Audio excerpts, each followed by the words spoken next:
professional comedian over 25 years ago, and I became a comedian so I could have some control over my profession. As a performer, I didn't want to be waiting for somebody to hire me. I wanted some control. I wanted some independence in my life as a performer. And growing up as I did, moving around as I did, I realized that comedy had to be a part of it. And I've taken all kinds of twists and turns in my career, from working as a stand-up to becoming a motivational speaker and an author. And for me, the spine, the core, has always been to keep my sense of humor first and foremost about everything in my life, professionally and personally. And it is that sense of humor that makes me look at life just a little bit differently, and you are all capable. But we all can find our humor from even some of our darkest, most challenging places. You know, when I was a child, we moved around a lot. My father was a career guy with Motorola, and they transferred him every couple of years. And he was, you know, of that generation where, you know, he was the provider, and if it meant taking the kids out in the middle of the school year, then, you know, that's just what you do, because you provide for the family. And, you know, we 4 kids had a hard road. Every couple of years, we had to start all over again. And I learned very early on that I needed to develop a sense of humor, because that's how I was going to make friends. That's how I was going to get in the social circles I wanted to get into. So looking back at it, at the time, my God, I hated my father for that. But today, I have to thank him, because he really helped me build the tool that has gone on to help me earn a living, to help me walk into beautiful rooms like this, to help me have one of the most amazing careers I could ever even dream of. There are so many ways you can look at your day with a smile. There are so many simple, zero-cost things you can do to affect positive change in your life. One of my favorite markets that I love to shop at in California, which is where I'm from, is a little store called Trader Joe's. I don't know if you're familiar with Trader Joe's, but I love Trader Joe's. Aren't they great?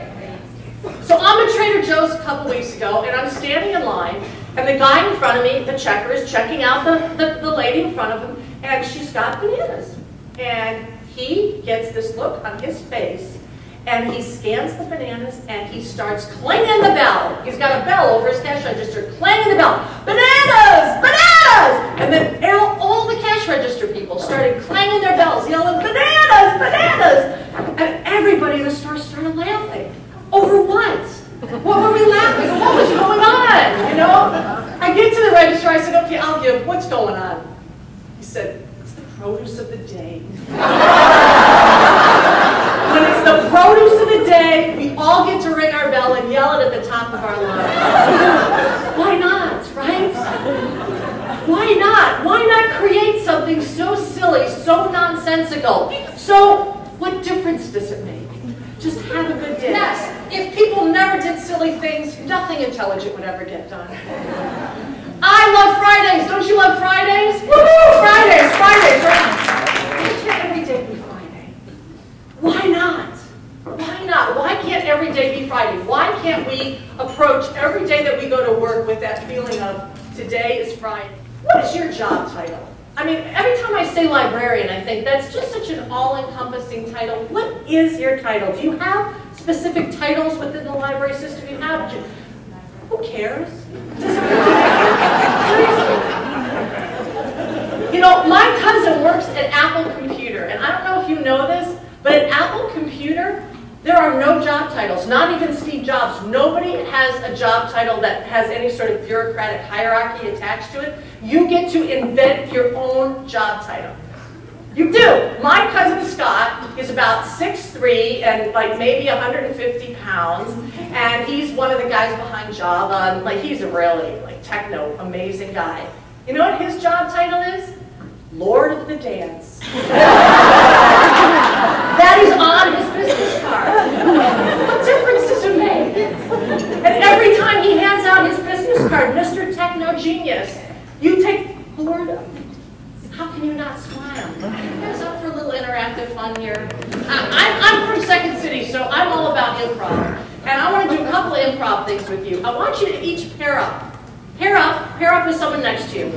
And assign one of you the listener. You may not talk back. You may only listen, with one exception. You may have one audible response, and that is laughter. You may only laugh. And I want you to genuinely find humor in what the talker is saying. Are we clear on the rules? Ready? Go.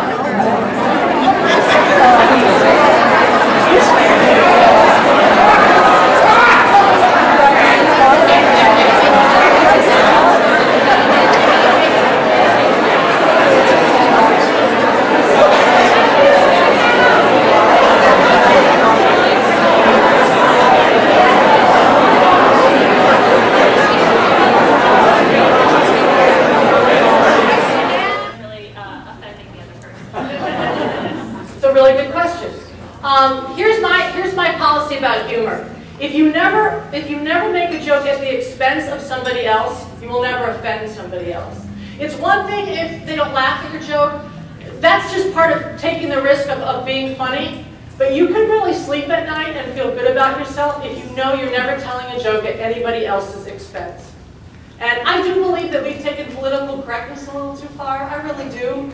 But I also think that it's sometimes if you can laugh at yourself and you set the example of laughing at yourself, that's really the first step in exploring your own sense of humor and will give you confidence. So sometimes you just have to be okay about people not laughing if you yourself are at peace with the fact that you've never said anything at somebody else's. Thank you all so much for inviting me.